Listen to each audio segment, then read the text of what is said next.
നമ്മുടെ വാഹനത്തിന് ഒരു അപകടം സംഭവിച്ചാൽ നമ്മൾ ഉടനെ ചെയ്യേണ്ട അതിന് നടപടികൾ എന്താണ്? അതിനെക്കുറിച്ചാണ് നമ്മൾ ഈ വീഡിയോ ചെയ്യുന്നത്. വാഹനം മറ്റൊരാൾ ഇടിച്ചു കഴിഞ്ഞാൽ ഒരു തേർഡ് പാർട്ടി കേസ് വരുന്ന കേസാണ് എന്ത് ചെയ്യണമെന്നുള്ളതിനെ കുറിച്ച് മുൻപൊരു വീഡിയോ ചെയ്തിട്ടുണ്ട്. എൻ്റെ പേര് ആൻ്റണി തോമസ്, ഇൻഷുറൻസ് അഡ്വൈസറാണ്. ഇതേപോലെയുള്ള യൂസ്ഫുൾ ആയിട്ടുള്ള ഒരുപാട് ഇൻഷുറൻസ് സംബന്ധമായ വീഡിയോസാണ് ഞാൻ ചെയ്തുകൊണ്ടിരിക്കുന്നത്. അത് മോട്ടോർ ഇൻഷുറൻസിനെ കുറിച്ച്, ഹെൽത്ത് ഇൻഷുറൻസിനെ കുറിച്ച്, ലൈഫ് ഇൻഷുറൻസിനെ കുറിച്ച്. അപ്പോൾ എൻ്റെ ചാനൽ സബ്സ്ക്രൈബ് ചെയ്ത് കഴിഞ്ഞാൽ നിങ്ങൾക്കിതെല്ലാം കാണാവുന്നതാണ്. നമുക്ക് വിഷയത്തിലേക്ക് വരാം.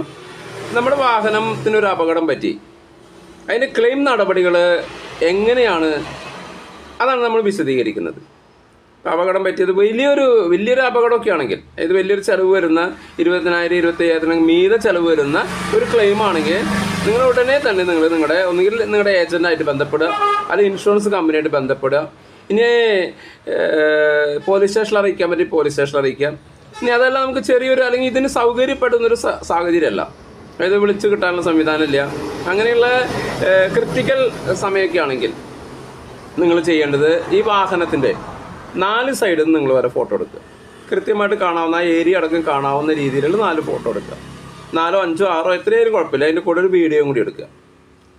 അതിനുശേഷം നിങ്ങൾ വാഹനം തൊട്ടടുത്ത് വർക്ക്ഷോപ്പിൽ ഒരു ഷോറൂമിലേക്ക് മാറ്റുക. അവിടെ എത്തിക്കഴിഞ്ഞാൽ അവിടെ നിന്ന് ഒരു എസ്റ്റിമേറ്റ് അവർ തരും. ആ എസ്റ്റിമേറ്റും വാഹനത്തിൻ്റെ ഇൻഷുറൻസ്, RC, ഓടിച്ചിരുന്ന ലൈസൻസ്, ഇതിൻ്റെ ഒറിജിനൽ ഒരു കോപ്പിയും കൂടി തൊട്ടടുത്ത് ഇൻഷുറൻസ് ഓഫീസിൽ കൊടുക്കുന്ന സമയത്ത് അവിടെ ഒരു ക്ലെയിം ഫോം കിട്ടും. ആ ക്ലെയിം ഫോം പൂരിപ്പിച്ച് കൊടുത്തു കഴിഞ്ഞാൽ ഈ ഇൻഷുറൻസ് കമ്പനിയിൽ നിന്ന് ഒരു സർവേയർ ഈ ഷോറൂമിലേക്ക് അല്ലെങ്കിൽ വർക്ക്ഷോപ്പിലേക്ക് പോകും. അവരവിടെ പോയി വണ്ടി പരിശോധിച്ച് അതിൻ്റെ അവർ ഫോട്ടോ എടുത്ത് അങ്ങനെ അതിനുശേഷം നമുക്ക് പണി ആരംഭിക്കാം. പണി ആരംഭിച്ച് കഴിഞ്ഞാൽ അതിൻ്റെ ബില്ല് കിട്ടിക്കഴിഞ്ഞാൽ അത് ഇൻഷുറൻസ് കമ്പനിയിൽ നമ്മുടെ ബാങ്ക് പാസ്ബുക്കിൻ്റെ കോപ്പിയും ആധാർ കാർഡിൻ്റെ കോപ്പിയും കൂടി കൊടുത്തു കഴിഞ്ഞാൽ പാസ്സായ എമൗണ്ട് നമ്മുടെ അക്കൗണ്ടിൽ ക്രെഡിറ്റ് ആവും. ഇനി അത് ചിലത് ക്യാഷ്ലെസ് സംവിധാനം ചെയ്യുന്ന ഷോറൂമുകളൊക്കെ ഉണ്ട്, വർക്ക്ഷോപ്പുകളൊക്കെ ഉണ്ട്. അവിടെയാണ് നമ്മൾ ഇതൊന്നും ചെയ്യേണ്ടത്, എല്ലാം അവർ ചെയ്തോളും.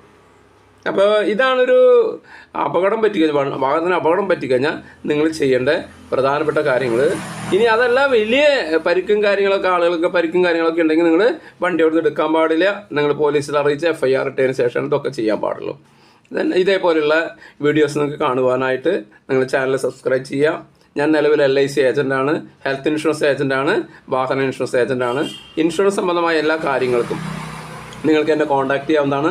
പോളിസി ചേരുവാനും നിലവിലുള്ള പോളിസിയിൽ നിങ്ങൾക്ക് എന്തെങ്കിലും ഒക്കെ ചെയ്യുവാനൊക്കെ എന്നെ നിങ്ങൾക്ക് കോൺടാക്റ്റ് ചെയ്യാൻ എൻ്റെ വാട്സപ്പ് നമ്പർ ഇതിൽ കൊടുത്തിട്ടുണ്ട്.